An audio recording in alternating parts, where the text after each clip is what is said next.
Hello guys, Balkan Architect here, and in today's tutorial I'm going to talk about architecture competition with my friend Kat. As I was saying, I'm the Balkan Architect. This is Kat, my friend and colleague. We have been working together for quite some time, about a couple of years now, on several projects and architectural competitions. And we've been successful. Yeah, if we do say so ourselves, we have been a bit successful. We won a few competitions, thank you very much. And we decided to share some of the tips and tricks that we learned along the way on how to approach architectural competitions, and we decided to make a video about that.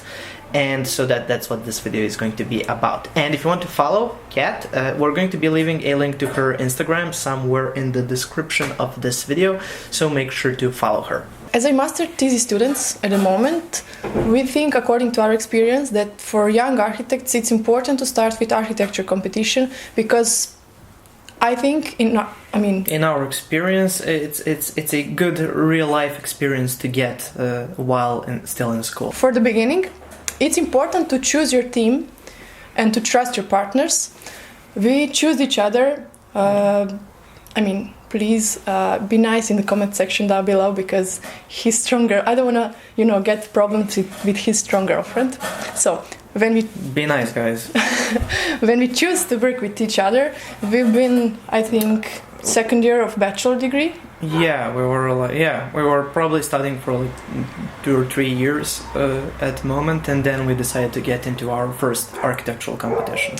Yeah, because I really think it's important to know the person you're working with, not just, to start on architecture competition just to do the competition, but it's really important with who you're working with, if you guys agree on, way of thinking architecture. And also like the personal styles. You need to understand the person you're working with. It doesn't have to be like, you don't have to be making same projects all of the time. Yeah, they don't have to look the same, but you do have to have respect to what the other person is doing and to understand the value that they bring to the table, and then you bring some value, and then you find compromise and get the best solution. Yeah, so far we've done 5 architecture competitions. Yeah, and we won 2 of them, got the first prize, and also on one of them we got 2 special awards because we did like 2 entries. There was an unlimited amount of entries you can do, so we did 2 and we got both special prizes. So we're going to be going over our whole approach when working on architectural competitions, and always the first thing is to collect all of the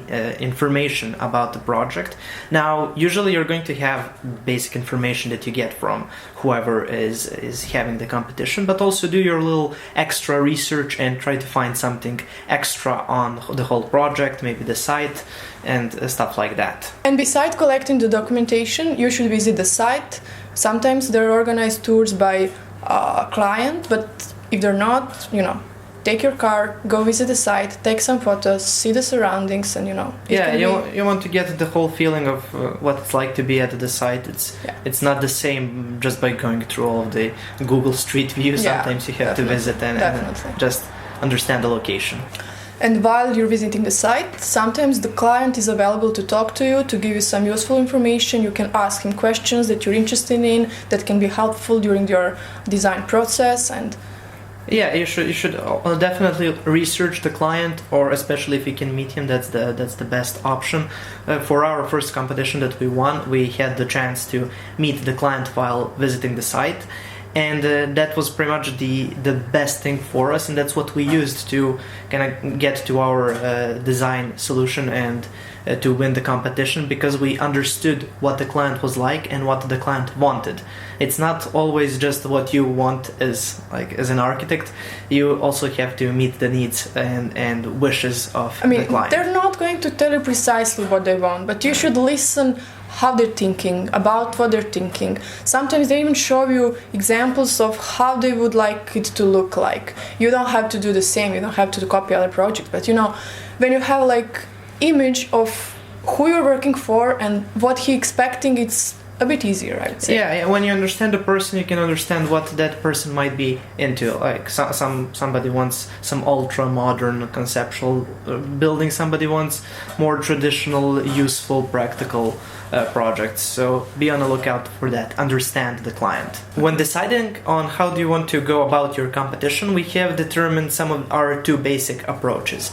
So we have an artist's approach and also a designer's approach. So an artist approach would be something that's completely radical, completely like conceptual design, something that's going to blow everybody's mind. I mean, it doesn't have to be conceptual or radical, I would say.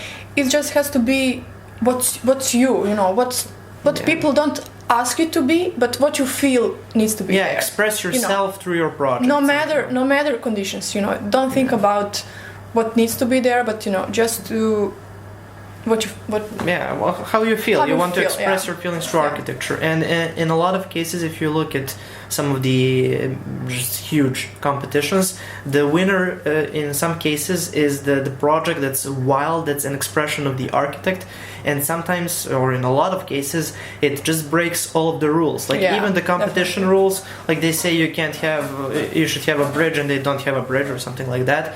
Just some basic technical rules, they break all of those rules, and they still win the competition if their idea is worth it.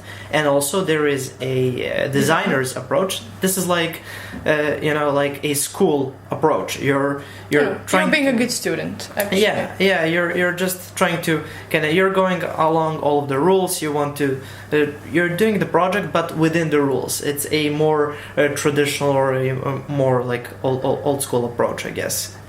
The final product of your architectural competition that you turn in is usually going to be on some sort of a presentation board. This presentation board will not only contain your project, like how it looks like, all the renderings, all the floor plans, but also it should tell the story. Yeah, like it should tell the story for you, because you're not going to be there in person. So by looking at your boards, it should be clear what your idea was. Yeah, your presentation board should not only tell the story about what your project looks like and what's the story of your building, but also how you got to that particular building design. Yeah, and we decided to show you one of our boards. This is one of our last competitions we've done. Yeah, this one. So that's... I don't know if that is how it should be, but that's how we do it. Yeah, that's how we did it. And we think one of good ways to tell that story is by using diagrams. They're easy to produce. They look good. Yeah, we always do them like last minute and... Yeah, it turns out good. I mean, they somehow fulfill your board. I'd say. Usually, it's when you have the complete design, it's very easy to just use some of the existing elements that you have and to kind of scale them down and add just a bit more to create a great diagram. Yeah, and a lot of architecture teams all over the world are using diagrams. I would mention Bjarke Ingels definitely. Yeah, he's definitely amazing at that. I mean, Bjarke Ingels is just amazing as a speaker. I mean, he tells the story like really good, better than any of us can. Courtyard. Courtyard. Courtyard. Courtyard. Courtyard. Courtyard. Courtyard. Courtyard. Courtyard. Courtyard. Courtyard.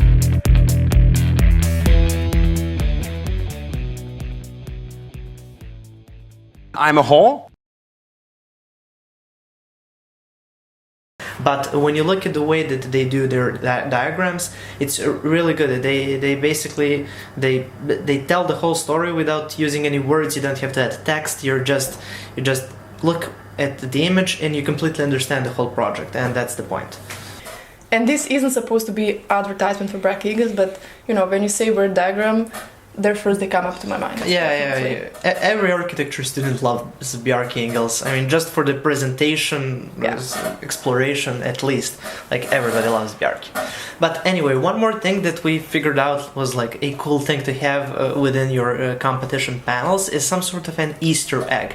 Some cool little thing that you add that it isn't obvious. Like, just a little detail. Maybe if you're doing it for some client, maybe you can add a client in a rendering just like in the back, just Photoshop him in the image, Yeah. something like that, something fun. When you like get deep into the panel and start exploring it, then you find out and you're like laugh a bit, and it's For example, cool. if you remember in our second competition, we added a logo of the company. We placed the logo. You remember? Yeah, we did. Yeah, you know, when they say stuff like that, you know, Yeah. they know you care. They know you're thinking of them. You know, you took they the know extra they're step. important. Yeah, That's it's a good thing to have in Yeah, your presentation panel. If you're an architecture student, you're probably thinking about the graphics and architecture presentation all the time, and we have our own approach as far as graphics and presentation goes when we decide to compete in some competition.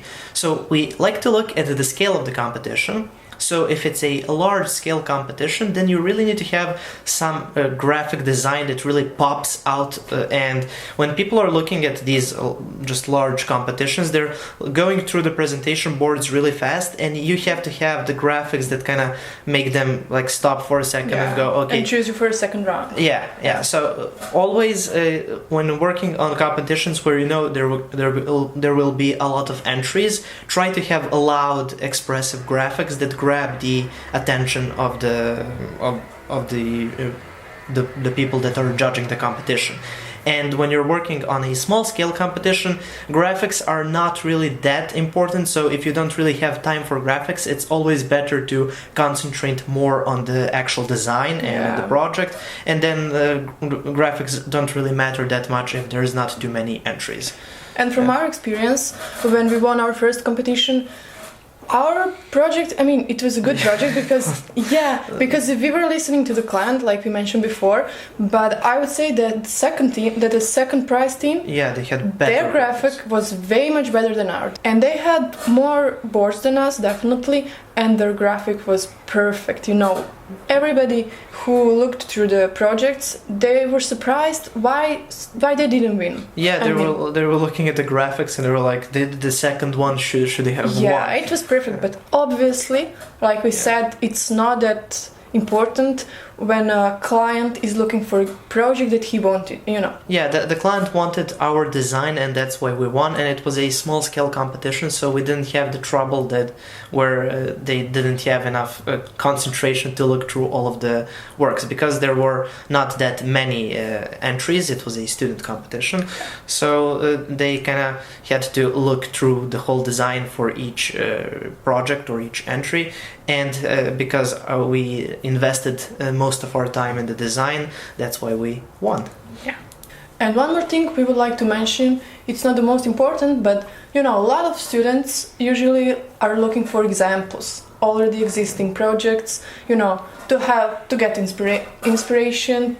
Yeah, it's always a good way to start. Yeah, but you know, we don't mean like to steal the idea. We're actually looking for a good case studies that can help us developing our ideas, because, you know, people already invented a lot of things. You know, we're not here to... Yeah, you're probably not going to be that revolutionary with your first architectural competition, but it's always nice to see what your competition is doing and then try to develop something unique of your own.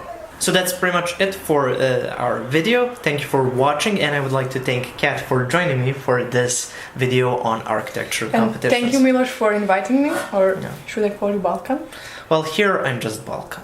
Okay, I'm sorry. Okay. Thank you, Balkan. Thank you, Balkan, for inviting me, and thank you guys for watching. I hope you like this video. Please like, subscribe, share. You know, just help my friend to be better than he is. All of those random YouTuber things that we have to add, like, share, subscribe, all of those things.